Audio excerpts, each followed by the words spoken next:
Hi everyone, welcome to Savita Nissu YouTube channel. ನಾನು ಇವತ್ತಿನ ದಿವಸ ಒಂದು ರೆಸಿಪಿ ಮಾಡೋಣ, ಒಂದು 2-3 ಥರ ರೆಸಿಪಿ ಮಾಡೋಣ ಅಂತ ಅಂದ್ಕೊಂಡು ವಿಡಿಯೋ ಮಾಡೋಣ ಅಂತ ಇದ್ದೀನಿ. ಏನು ಮಾಡ್ತಾ ಇದ್ದೀನಿ ಅಂತ ಹೇಳಿದರೆ, ಒಂದು ಸ್ವೀಟು ಮತ್ತು 2 ಖಾರ ರೆಸಿಪಿಗಳನ್ನ ಮಾಡೋಣ ಅಂತ ಇದ್ದೀನಿ. ಏನಪ್ಪ ಸ್ವೀಟ್ಗಳು ಅಂತ ಹೇಳಿದ್ರೆ, ಒಂದು ಎಳ್ಳಿನ ಉಂಡೆ, ಇನ್ನೊಂದು ನಿಪ್ಪಟ್ಟು ಮತ್ತು ಕೋಡ್ಬಳೆ, ಈ ಮೂರನ್ನು ಕೂಡ ಮಾಡೋಣ ಅಂತ ಇದ್ದೀನಿ. ಆಗಲೇ ನಾನು ನಿಪ್ಪಟ್ಟನ್ನು ತೋರಿಸಿದ್ದೀನಿ ಹೇಗೆ ಮಾಡೋದು ಅಂತ ಹೇಳ್ಬಿಟ್ಟು ವರಮಹಾಲಕ್ಷ್ಮಿ ಟೈಮಲ್ಲಿ. ಆದರೆ ಇವತ್ತು ಎಲ್ಲದರ ಜೊತೆಗೆ ಆ ನಿಪ್ಪಟ್ಟೊಂದನ್ನು ಕೂಡ ತೋರಿಸಿದ್ದೀನಿ.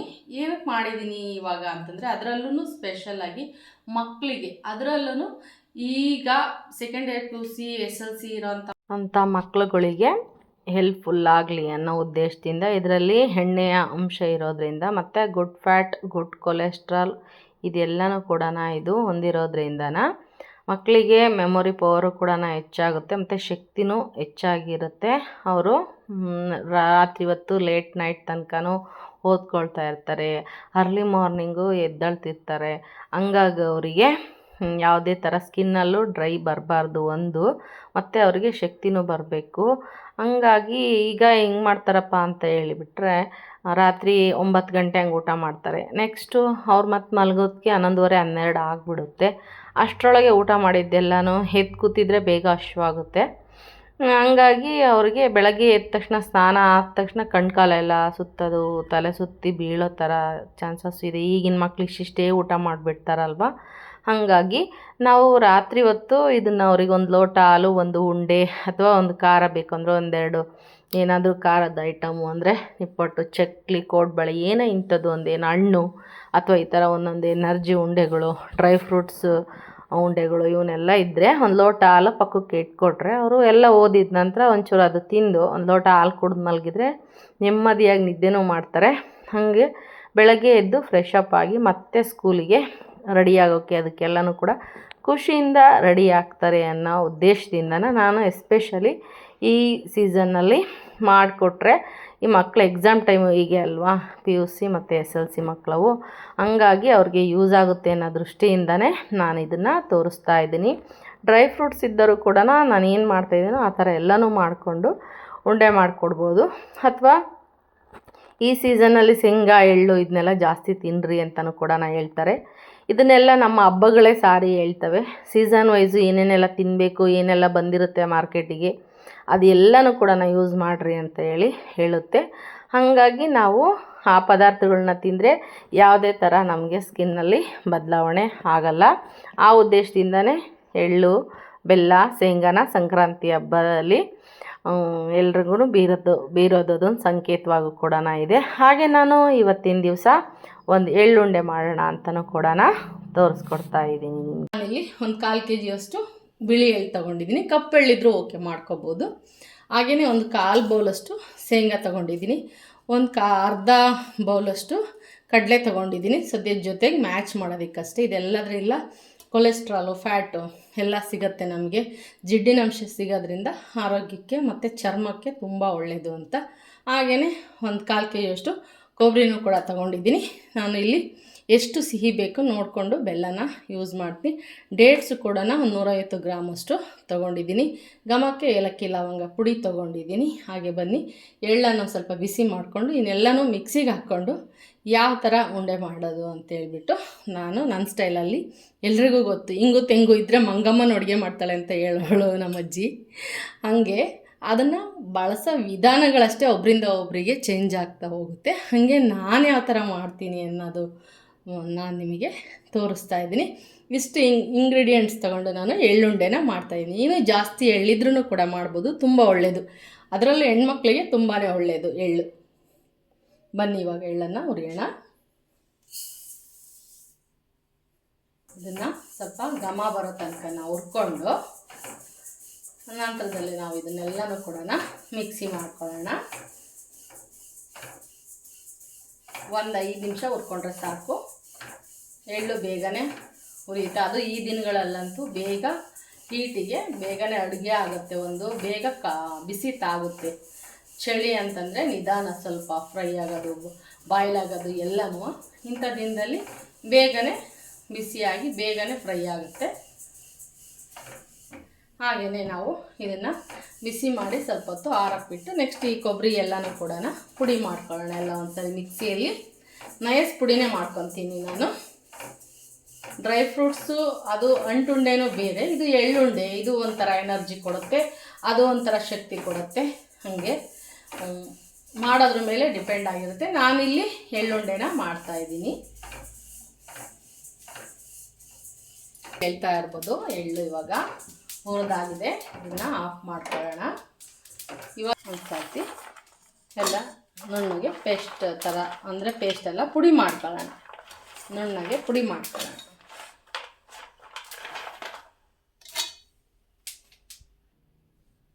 ನೋಡಿ, ನಾನು ಈ ಥರ ನಯಸ್ಸಾಗಿ ಕೊಬ್ಬರಿನ ಪುಡಿ ಮಾಡಿಟ್ಕೊಂಡಿದ್ದೀನಿ.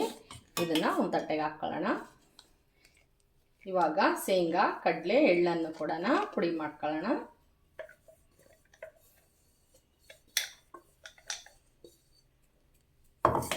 ಇವಾಗ ಶೇಂಗಾ ಮತ್ತು ಕಡಲೆ ಫಸ್ಟು ಮಾಡಿಕೊಂಡು ಆನಂತರ ಎಳ್ಳು ಹಾಕ್ಕೊಳ್ಳೋಣ.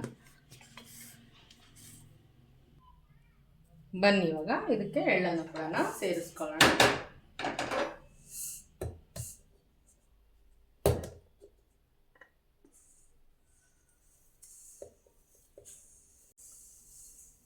ಇದನ್ನು ಕೂಡ ಅತಿಯಾಗಿ ನುಣ್ಣಬೇಡ, ಒಂದು ಸ್ವಲ್ಪ ತರಿಯಾಗಿರಲಿ ಎಳ್ಳು.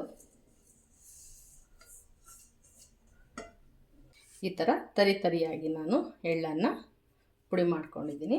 ಅದನ್ನು ಕೂಡ ತಟ್ಟೆಗೆ ಹಾಕ್ಕೊಳ್ಳೋಣ.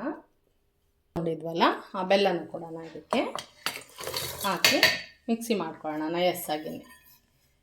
ನೋಡಿ, ಈ ಥರ ನುಣ್ಣಗೆ ಮಾಡ್ಕೋಬೇಕು. ಮಾಡಿಕೊಂಡು ಇದಕ್ಕೆ ಸೇರಿಸ್ಕೊಳ್ಳೋಣ. ಅಂಟ್ಕೊಂಡಿರುತ್ತೆ ನೋಡಿ. ಈ ಥರ ಬೆಲ್ಲನೂ ಕೂಡ ನುಣ್ಣಗೆ ಮಾಡಿ ಹಾಕಿದ್ದೀನಿ. ಇವಾಗ ಡೇಟ್ಸ್ ತೊಗೊಂಡಿದ್ನಲ್ಲ, ಅದನ್ನು ಕೂಡ ಮಿಕ್ಸಿ ಮಾಡ್ಕೊತೀನಿ. ಅದನ್ನು ಕೂಡ ನಯಸ್ಸಾಗಾದರೆ ಉಂಡೆ ಕಟ್ಟೋಕ್ಕೆ ಚೆನ್ನಾಗಿ ಬರುತ್ತೆ. ಅಷ್ಟು ಡೇಟ್ಸ್ ಇದೆ, ಅದನ್ನು ಕೂಡ ಪೇಸ್ಟ್ ಮಾಡ್ಕೊಳ್ಳೋಣ.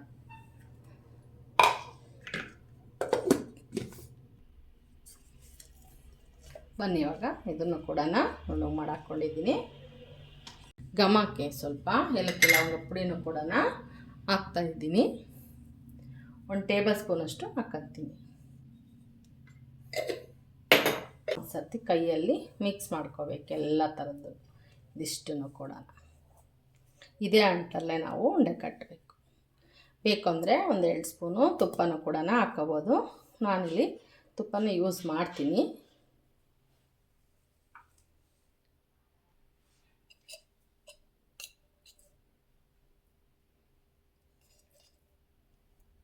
ಒಂದು 2 ಸ್ಪೂನು ತುಪ್ಪನ ಹಾಕ್ತಾಯಿದ್ದೀನಿ. ತುಂಬ ಟೇಸ್ಟಿಯಾಗಿರುತ್ತೆ. ನೋಡಿದಿರಲ್ಲ ಏನೇನೆಲ್ಲ ಯೂಸ್ ಮಾಡಿದ್ದೀನಿ ಅಂತ, ತುಂಬಾ ಚೆನ್ನಾಗಿರುತ್ತೆ. ಎಲ್ಲ ಮಿಕ್ಸ್ ಮಾಡ್ತೀನಿ. ಬನ್ನಿ ಇವಾಗ ನೋಡಿರಿ, ಈ ಥರ ಎಲ್ಲ ಕಲಿಸ್ಕೊಂಡಿದ್ದೀನಿ. ಈಗ ಒಂದೊಂದೇ ಉಂಡೆನ ಕಟ್ಟೋಣ. ನಿಮ್ಗೆ ಯಾವ ಸೈಜ್ ಬೇಕಾದರೂ ಕಟ್ಕೊಳ್ರಿ. ನೀವು ಸ್ವಲ್ಪ ಚಿಕ್ಕಕ್ಕೆ ಕಟ್ಕೊಂಡ್ರೆ ಚೆನ್ನಾಗಿರುತ್ತೆ ಮಕ್ಕಳಿಗೆ ಕೊಡೋದಕ್ಕೆ. ನೋಡಿರಿ, ಹೀಗೆ ನಾವು ಬೆಲ್ಲ ಮತ್ತು ಅಂಟು ಏನು ಹಾಕಿಲ್ಲ ನಾನು. ಇದಕ್ಕೆ ಡೇಟ್ಸು, ತುಪ್ಪ ಈ ಸೈಜಾಗಾದ್ರೂ ಕಟ್ಕೊಳ್ರಿ, ಈ ಸೈಜಾಗಾದ್ರೂ ಕಟ್ಕೊಳ್ಳಿ. ನಾನು ಇವನ್ನೆಲ್ಲ ಕಟ್ಟಿ ತೋರಿಸ್ತೀನಿ ನಿಮಗೆ. ಹಿಂಗಾಗಿ ಟೇಸ್ಟ್ ಹಿಂಗೆ ಬರುತ್ತೆ, ಹಿಂಗೆ ಎಷ್ಟು ರುಚಿಯಾಗಿರುತ್ತೆ.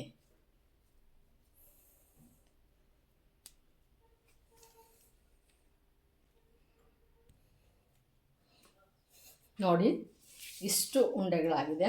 ಒಂದು 30 ಉಂಡೆಗಳಾಗಿದೆ. ಒಂದು 1/4 kg ಎಳ್ಳು, 1/4 kg ಕೊಬ್ಬರಿ, 100 ಗ್ರಾಮ್ ಶೇಂಗಾ, 100 ಗ್ರಾಮ್ ಕಡಲೆ, 150 ಗ್ರಾಮ್ ಡೇಟ್ಸು, 1/4 kg ಅಷ್ಟು ಬೆಲ್ಲ ಯೂಸ್ ಮಾಡಿದ್ದೀನಿ.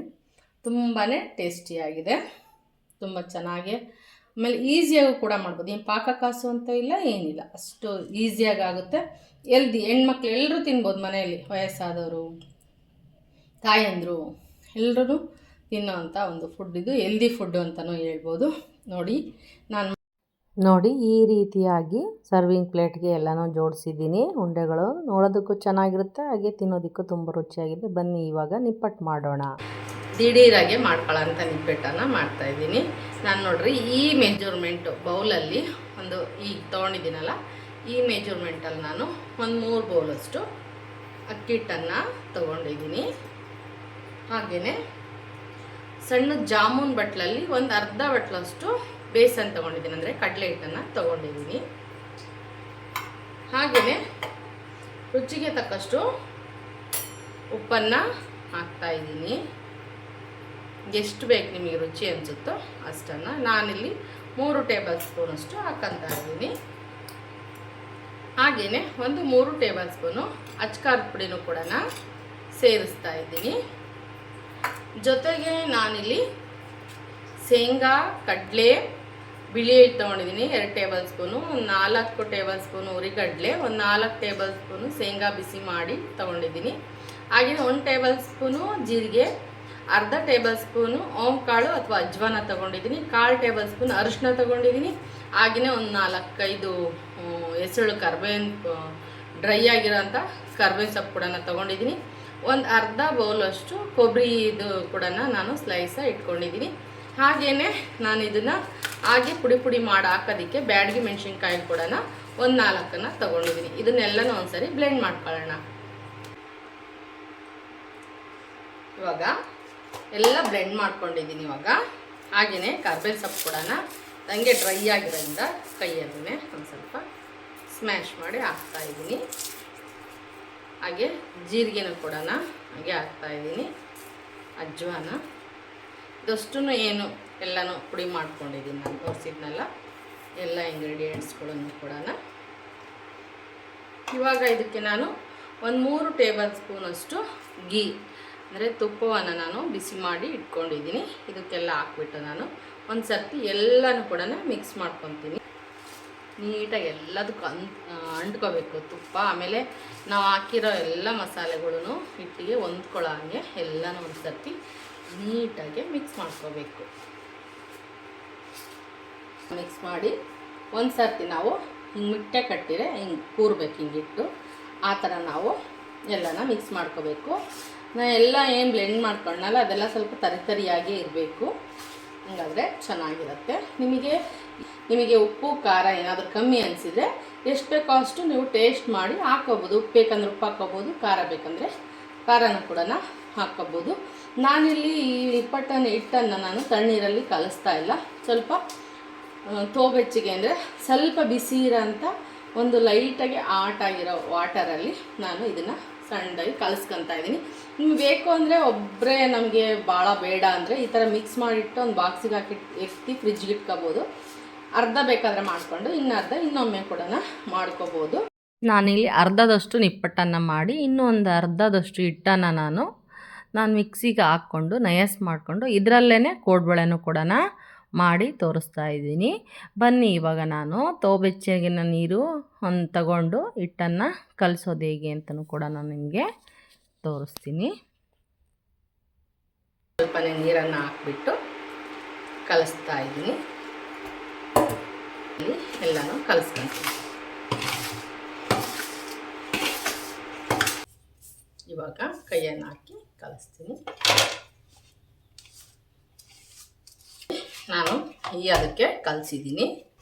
ಇವಾಗ ಎಣ್ಣೆನ ಬಿಸಿಗಿಟ್ಕೊಳ್ಳೋಣ. ಹಾಗೆಯೇ ಒಂದು ಬಟರ್ ಪೇಪರ್ ತಗೊಳ್ಳೋಣ. ಇಲ್ಲ ಅಂದರೆ ನಿಮ್ಮ ಮನೆಯಲ್ಲಿ ಕವರ್ಗಳಿರುತ್ತಲ್ಲ, ಕವರ್ಗಳು ಕಟ್ ಮಾಡಿ ಒರೆಸ್ಕೊಂಡು ಅದ್ರ ಮೇಲೂ ಕೂಡ ಮಾಡ್ಕೋಬೋದು, ಅಥವಾ ಪ್ರೆಸ್ ಇದ್ದರೆ ಪ್ರೆಸ್ಸಿಗೂ ಹಾಕಿ ಮಾಡ್ಕೋಬೋದು. ಬನ್ನಿ ಇವಾಗ ಎಣ್ಣೆ ಇಟ್ಟು ಮಾಡೋಣ. ನಾನು ಒಂದು 1/4 kg ಎಣ್ಣೆನ ಕಾಯೋದಕ್ಕೆ ಇಟ್ಕೊಂಡಿದ್ದೀನಿ. ಬನ್ನಿ, ನಾನಿಲ್ಲಿ ಒಂದು ಹೋಳಿಗೆ ಪೇಪರ್ ತಗೊಂಡಿದ್ದೀನಿ ನಾನು. ಹಾಗೆ ಎಣ್ಣೆ ಮಾಡ್ಕೊಳ್ಳೋಣ.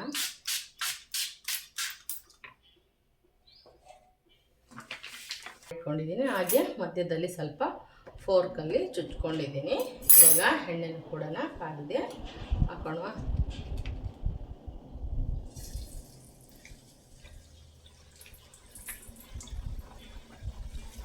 ಎರಡೆರಡೆ ಹಾಕ್ತೀನಿ ಫಸ್ಟೇ.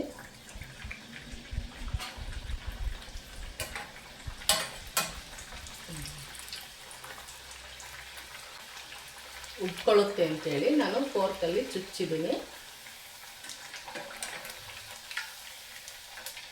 ಒಂದ್ಸರಿ ನಿಪ್ಪಟ್ಟನ್ನು ಮಾಡಿದ್ದೆ, ಸ್ವೀಟ್ಸ್ ಎಲ್ಲ ಮಾಡಿದ್ನಲ್ಲ, ಅವಾಗ ಒಂದು ಸರ್ತಿ ನಿಪ್ಪಟ್ಟನ್ನು ಕೂಡ ತೋರಿಸಿದ್ದೆ. ನಾವು ವೆರೈಟಿಯಾಗಿ ಮಾಡ್ಕೋಬೋದು, ಟೇಸ್ಟನ್ನು ಚೇಂಜ್ ಮಾಡ್ಕೋಬೋದು.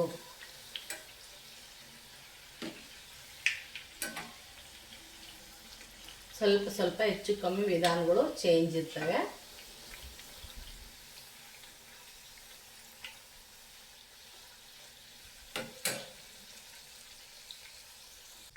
ನೋಡಿ ಈ ಥರ ಬಂದಿದೆ. ಅಂದರೆ ಸಿಮ್ಮಲ್ಲೇ ಮಾಡ್ಕೋಬೇಕು. ಈ ಥರ ಫ್ರೈ ಮಾಡಿ ಸ್ವಲ್ಪ ಸ್ಟೋರ್ ಮಾಡೋ ಅಂಥ ತಿಂಡಿಗಳನ್ನ ನಾವು ಸಿಮ್ಮಲ್ಲೇ ಇಟ್ಟು ಸ್ವಲ್ಪ ನಿಧಾನವಾಗಿ ನಾವು ಮಾಡಿದರೆ ತುಂಬ ದಿನ ಇಟ್ಕೋಬೋದು. ಚೆನ್ನಾಗಿ ಫ್ರೈ ಕೂಡ ಆಗುತ್ತೆ ಒಳಗೆಲ್ಲ. ಸ್ಟೆಪ್ ಬೈ ಸ್ಟೆಪ್ ಹಾಕೋಣ. ಇಷ್ಟು ಆಗಿದ್ದಾವೆ ನಿಪ್ಪಟ್ಟು. ಈ ರೀತಿಯಾಗಿ ಇದು ತುಂಬ ನಿಧಾನ ಸಿಮ್ಮಲ್ಲಿಟ್ಟು ಮಾಡೋದ್ರಿಂದ ನಿಧಾನವಾಗಿಯೇ ಮಾಡಬೇಕು. ಒಬ್ಬರು ಮಾಡಿಕೊಟ್ರೆ ಕರಿಯೋಕ್ಕೆ ಚೆನ್ನಾಗಿರುತ್ತೆ ಭಾಳ ಮಾಡೋದಾದರೆ. ಹಾಗೇ ಇಲ್ಲ ನಾನು ಸ್ವಲ್ಪನೇ ಬೇಕು ಅನ್ನೋರು ನಾನು ಮಾಡಿದ್ರಲ್ಲಿ ಒಂದು ಅರ್ಧನ ಮಾಡಿಕೊಂಡು ನೀವು ಸ್ಟೋರೇಜ್ ಮಾಡ್ಕೋಬೋದು. 15 ಗಂಟೆ ಇಟ್ಕೊಂಡು ತಿನ್ಕೋಬೋದು. ತುಂಬಾ ಚೆನ್ನಾಗಿರುತ್ತೆ. ನೋಡಿ ಇವಾಗ ನಾನು ಒಂದು 1/4 kg ಎಣ್ಣೆ ಹಾಕ್ಕೊಂಡಿದ್ದೆ. ನಾನು ಎಷ್ಟು ಮೆಜರ್ಮೆಂಟಲ್ಲಿ ತೊಗೊಂಡಿದ್ದೆ ಅಂದರೆ ತುಂಬಾ ಆಗಿದೆ. ಈ ರೀತಿಯಾಗಿ ಬಂದಿದೆ ನಿಪ್ಪಟ್ಟು. ಹಾಗೆಯೇ ಒಂದೇ ಥರ ತಿನ್ನೋಕ್ಕೆ ಮಕ್ಕಳು ಕೂಡ ಇಷ್ಟಪಡಲ್ಲ. ಇದಕ್ಕೇನು ಹಾಕ್ಕೊಂಡಿದ್ನೋ ಅದೇ ಎಲ್ಲನ ಇಂಗ್ರೀಡಿಯೆಂಟ್ಸ್ಗಳ್ನ ಒಂದು ಸರಿ ಎಲ್ಲ ಪೌಡ್ರ್ ಆದಮೇಲೆ ಮಿಕ್ಸಿ ಒಳಗೆ ಒಂದು ಸರಿ ನುಣ್ಣಗೆ ಪುಡಿ ಮಾಡಿಕೊಂಡು ಅದನ್ನು ಚಪಾತಿ ಹಿಟ್ಟಿನ ರೀತಿ ಏನು ನಿಪ್ಪಟ್ಟು ಕಲಿಸ್ಕೊಂತು ಅದೇ ರೀತಿ ಕಲಿಸ್ಕೊಂಡು ನಾನು ಒಂದು ಸ್ವಲ್ಪ ಕೋಡ್ಬಳೆನೂ ಕೂಡ ಮಾಡಿದ್ದೀನಿ. ಒಂದೇ ಥರ ಕೊಡೋದಕ್ಕಿಂತ ಕೋಡ್ಬಳೆ 1-2 ಬೇಕು ಅಂದಾಗ ಅದು ಕೊಡ್ಬೋದು, ಇದು ಕೊಡ್ಬೋದು. ಈಗೆಲ್ಲ SLC ಎಕ್ಸಾಮ್ ಶುರುವಾಯ್ತು. ಮಕ್ಕಳಿಗೆ ಊಟ ತಿನ್ನೋದು ಕಮ್ಮಿ. 11:30-12 ಗಂಟೆ ತನಕನೂ ಓದ್ತಾರೆ. ಅದು ಎಷ್ಟು ವರ್ಕ್ ಇರುತ್ತೆ ಅಂದರೆ ಅಷ್ಟಿರುತ್ತೆ. ಊಟ ಬೇಗ ಮಾಡಿರ್ತಾರೆ. ಆವಾಗ ಅವರಿಗೆ ಹಶ್ವಾಗುತ್ತೆ. ಅಂಥ ಟೈಮ್ನಾಗೆ ರಾತ್ರಿ ಒಂದು ಸ್ವಲ್ಪ ಏನಾದರೂ ಎನರ್ಜಿ ಡ್ರಿಂಕ್ ಎಲ್ಲ ಕೊಟ್ಟು 1-2 ಜೊತೆಗೆ ಅವ್ರ ಪಕ್ಕ ಇಟ್ಟರೆ ತಿನ್ಕಂತ ಓದ್ಕೊಳ್ತಾರ. ಆವಾಗ ಬೆಳಗ್ಗೆ ಎದ್ದು ಮತ್ತು ಫ್ರೆಶ್ ಆಗೋ ತನಕನೂ ಅವ್ರಿಗೆ ಹಶ್ವು ಅನ್ನೋದಾಗಲ್ಲ. ಮನೆಯಲ್ಲೇ ಈ ಥರ ಮಾಡೋದ್ರಿಂದ ನಮಗೆ ಫ್ಯಾಟ್ ಆಗಿರೋಂಥ ಎಣ್ಣೆನೂ ಹೊರಗಿಂದ ತಂದರೆ ಏನು ಎಣ್ಣೆ ಯೂಸ್ ಮಾಡ್ತಾರಂತಲೇ ಗೊತ್ತಾಗಲ್ಲ. ನಾವು ಮನೆ ಎಣ್ಣೆಯಲ್ಲೇ ಕರೆದು ಮಾಡೋದ್ರಿಂದನ ಹೆಲ್ತಿಯಾಗೂ ಇರುತ್ತೆ, ರುಚಿಯಾಗೂ ಇರುತ್ತೆ. ನಾವು ಸ್ವಲ್ಪ ಜಾಸ್ತಿ ತಿಂದ್ರೂ ತೊಂದರೆ ಇಲ್ಲ ಅನ್ನೋ ಮಟ್ಟಕ್ಕೆ ಇರುತ್ತೆ. ಈ ರೀತಿಯಾಗಿ ಬಂದಿದೆ ನೋಡ್ರಿ ನಿಪ್ಪಟ್ಟು. ತುಂಬ ಚೆನ್ನಾಗಿರ್ತವೆ. ನಿಮ್ಗೆ ಯಾವ ಥರ ಬೇಕೋ ಆ ಥರ ಮಾಡ್ಕೋಬೋದು ನೋಡ್ರಿ. ನೀವು ಕ್ರಿಸ್ಪಿಯಾಗೂ ಕೂಡ ಇರ್ತವೆ. ತುಂಬಾ ಚೆನ್ನಾಗಿರುತ್ತೆ ತಿನ್ನೋಕ್ಕೆ. ನೋಡಿ ವಿಡಿಯೋ ಇಷ್ಟ ಆದರೆ ಲೈಕ್ ಮಾಡಿ, ಶೇರ್ ಮಾಡಿ, ಕಮೆಂಟ್ ಮಾಡಿ. ನೆಕ್ಸ್ಟ್ ವಿಡಿಯೋದಲ್ಲಿ ನಾನು ನಿಮ್ಮ ಜೊತೆ ಸಿಗ್ತೀನಿ. ಬಾಯ್, ಮತ್ತೆ ಸಿಗೋಣ.